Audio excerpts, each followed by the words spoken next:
a grim picture of the Ukraine war. Erase the current reality. Hope is not a strategy, as pragmatic military analysts often observe.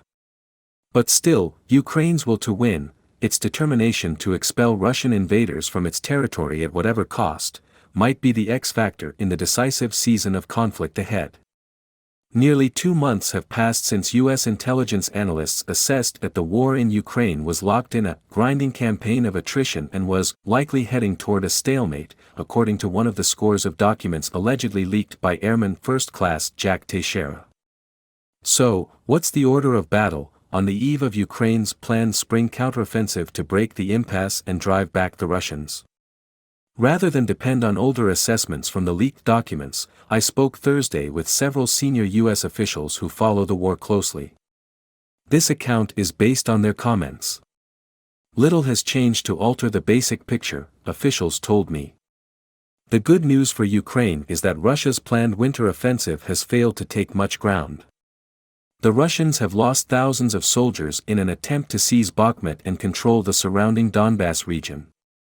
They have gained control of 70 to 80% of Bakhmut, but the Ukrainians have held on at a terrible cost, avoiding a symbolic defeat. U.S. officials have argued for months that Ukrainian forces should retreat to higher ground west of Bakhmut, which they could defend more easily. But the Ukrainians, led by President Volodymyr Zelensky, chose to stand and fight. As in the first days of the war, a Ukrainian campaign buoyed more by hope than military logic did better than the Pentagon expected. Bakhmut has been a meat grinder, according to Yevgeny Prigozhin, the Russian oligarch who controls the Wagner Group militia, whose convict troops have spilled rivers of blood there.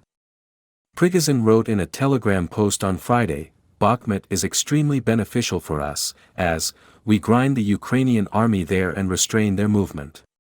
But a further Russian breakthrough remains, to put it mildly, not very likely. The special military operation, as Russia calls its Ukraine invasion, will solve many of its tasks by holding current territory, plus or minus a couple of tens of kilometers," Prigozhin said. This continuing stalemate apparently would satisfy Russian hopes for a limited victory. Prigozhin's dark salutation, "See you at Bakhmut." Russia keeps feeding the grinder.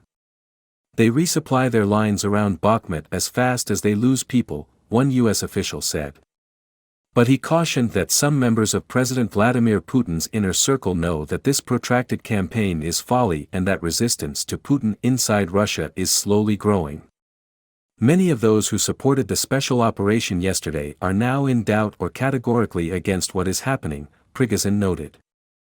An example of this internal dissent was in evidence on a phone call that was leaked last month, in which 2 prominent Russians denounced the country's leaders as stupid cockroaches who are dragging their country downwards and destroying its future. According to Tatiana Stanovaya of the Carnegie Endowment for International Peace, rage and despair are increasingly widespread among the Russian elite.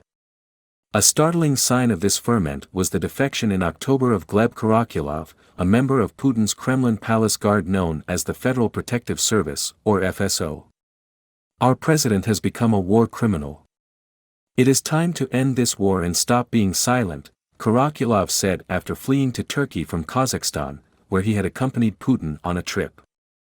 Until he defected, Karakulov had been responsible for Putin's communications security and had made more than 180 trips with him.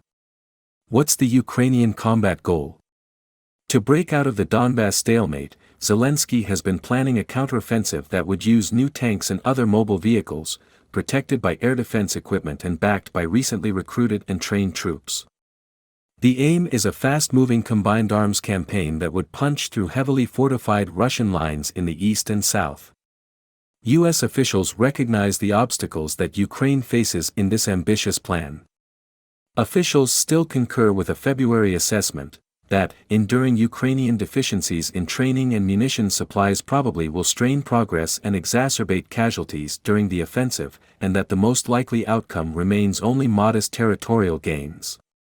But the Ukrainians have accomplished combat miracles before, and U.S. officials share the hope it can happen again. Based on rehearsals and war games, they do have a chance of success, says one senior Pentagon official.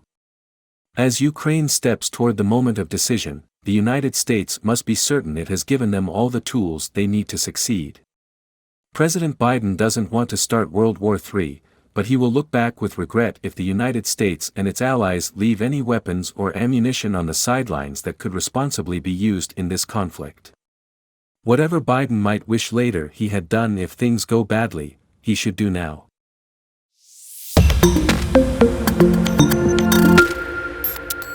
The leaks painted a grim picture of the Ukraine war. Erase the current reality. Hope is not a strategy, as pragmatic military analysts often observe. But still, Ukraine's will to win, its determination to expel Russian invaders from its territory at whatever cost, might be the X factor in the decisive season of conflict ahead. Nearly 2 months have passed since U.S. intelligence analysts assessed that